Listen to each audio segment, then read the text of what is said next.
Hello children, welcome to Crazy Science Hub. Today we are going to discuss chapter 4 of classics, that is water. Let us see the introduction. Water is a very essential component in our life. We cannot do anything without water.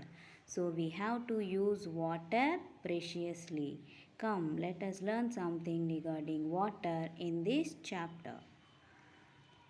Now we are going to see uses of water. We need water to perform several day-to-day activities like cooking food, washing clothes, cleaning utensils, etc. We can't survive without water even a single day. Dear children, do you know how to measure the volume of water? Let us see.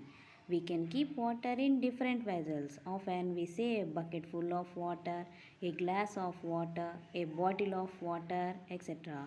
Is it a measurement for volume of water? No. Water and other liquids as well are measured in liters. Here is one example given for you in the form of picture. This is a measuring jar of water. Do you know children from where do we get water? We get water from different water sources in our surroundings. In most villages, wells, canals, tanks, ponds, rivers, etc. are the main sources of water. Water is not only available from water bodies but also found in some fruits and vegetables. Fruits like watermelon and vegetables like cucumber contain a lot of water. Our body also contains 70% of water by weight.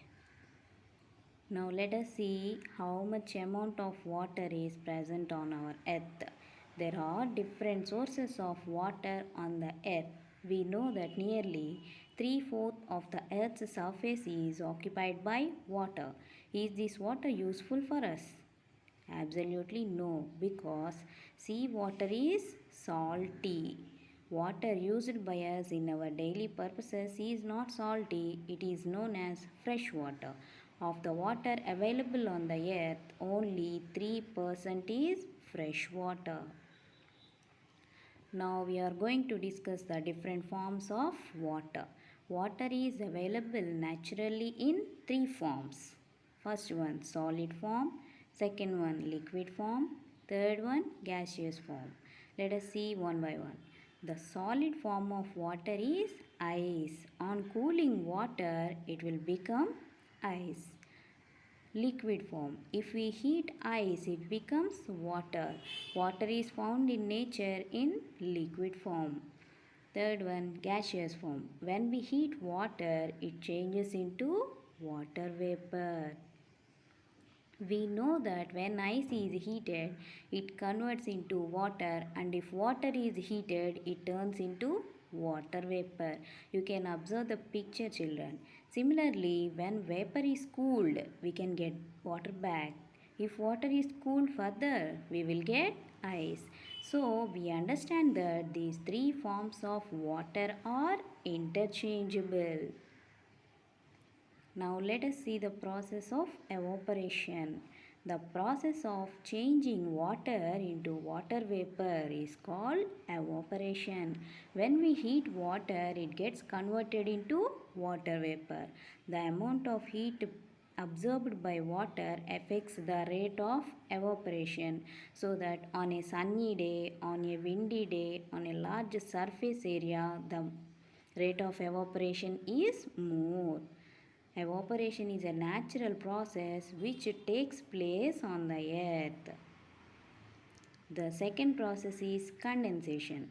The process of conversion of water vapor into water is called condensation. The water vapor formed due to evaporation is cooled down on contact with cool air in the atmosphere and forms small drops of water. These tiny droplets float in the air at higher levels and appears as clouds. Now let us see about precipitation. The clouds thus formed becomes heavy and begins to fall as rain. In very cold conditions, the drops of water turn into crystals of ice and fall as snow. Sometimes big drops of water solidify into ice and fall as pieces of ice known as hailstones. This kind of weather condition where rain, snow, sleet, or hail fall from the sky is called precipitation. Here you can see these different forms of rain, snow, sleet, and hail in the picture given. Water cycle. As it is very hot during summer, large quantities of water evaporates from seas, lakes, rivers, etc. and converts into water vapor. This goes up into the air to form clouds. As we have discussed earlier, due to the evaporation, all the water is converted into water vapor and it escapes into the atmosphere where it forms clouds. These clouds again cool and gives rain. This circulation of water between Earth's surface and air is called water cycle or hydrological cycle. These are the four stages involved in the water cycle: evaporation, condensation, precipitation, collection. Did, dear children, do you know what is drought? Yes, now we are going to discuss it. If there is no rain for a long period of time, it may cause droughts. During this period, it is very difficult to get food and fodder for animals. People need to travel long distances to collect water. Soil becomes dry and agriculture becomes very difficult. Some people migrate to other places in search of jobs. Dear children, do you know what is migration? The movement from one place to another place is called migration. Due to lack of water, some people migrate to other places. In our state, Anantapur, Kadapa and Kurnool districts are drought prone areas. The next topic is floods. If there is heavy rainfall for a certain period of time, it leads to floods. This is exactly opposite to condition drought. Floods are natural disasters that affect human life. There is a loss of life as well as property. Then children, how to conserve water? Saving water for future generations by using judiciously helps in conservation of water. Do you know the methods to conserve water? Now let us discuss them. There are two methods for the conservation of water. The first method is water management. Water management means using water preciously and wisely. Here are some steps given below which comes under water management. Bringing awareness about the bad effects of throwing waste into the water bodies. Second one, recycling of water by separating pollutants. Third one, minimizing the use of chemical fertilizers in agriculture which prevents the pollution of groundwater. Fourth one, controlling deforestation. If we control deforestation, the rains will come in perfect season so that we will get sufficient water. Last one, adopting drip irrigation and sprinkler irrigation to reduce the use of amount of water in the agricultural field.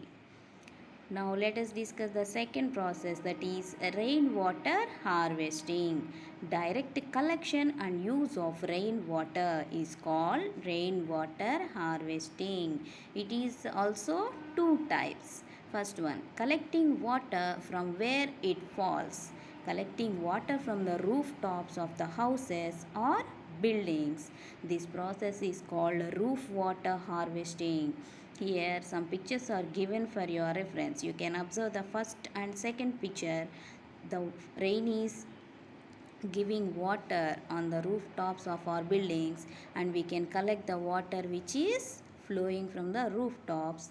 that is roof water harvesting. And the second process is collecting flowing rainwater. How can we collect flowing rainwater? Yes, by constructing ponds with bund, and not only that, we can store these flowing rainwater in reservoirs and dams also. We can't live a single day without water. Let us not waste even a single drop of water. We must preserve water not only for us but also for future generations. Okay, children, I hope you are enjoying this video. Thank you for watching.